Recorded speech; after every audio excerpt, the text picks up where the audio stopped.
PRAN தொக்கு ஒரு வாட்டி இந்த மாதிரி செஞ்சு பாருங்க. அதுக்கப்புறம் ப்ரான் வாங்குனீங்கன்னா, அடிக்கடி இதே மாதிரி தான் செய்வீங்க. செம்ம டேஸ்டியா இருக்குங்க. சுட சுட சாதத்துல இந்த தொக்க போட்டு பெசஞ்சு சாப்பிட்டு பாருங்க. சும்மா அல்டிமேட்டா இருக்கும். எப்படி பண்ணலான்னு சொல்லிட்டு பார்க்கலாம். பேன்ல சீரகம், மிளகு, சோம்பு சேர்த்து நல்லா வறுத்துக்கோங்க. இது ஆறுனதும் பொடி பண்ணி வச்சுக்கலாம்.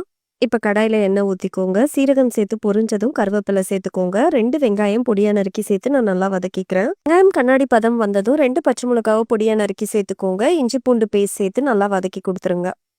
இது கூட நான் 2 தக்காளிய பொடியா நறுக்கி சேர்த்துக்கிறேன். நல்லா வதக்கி குடுத்துருங்க.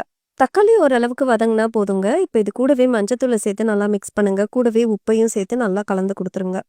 நல்லா சுருள வதங்குனதும் 2 டீஸ்பூன் குழம்பு மிளகாத்தூள் சேர்த்துக்கிறேன். இல்லாதவங்க 1 டீஸ்பூன் மிளகாத்தூள், 1 டீஸ்பூன் மல்லித்தூள் சேர்த்து நல்லா வதக்கி குடுத்துருங்க. 1/2 கிலோ ப்ரான நான் நல்லா சுத்தம் பண்ணி வச்சிருக்கேங்க. அதையும் சேர்த்து நல்லா மிக்ஸ் பண்ணுங்க. ப்ரான்லயே தண்ணி விடும். அதனால நீங்க தண்ணி சேர்க்க வேண்டாம்.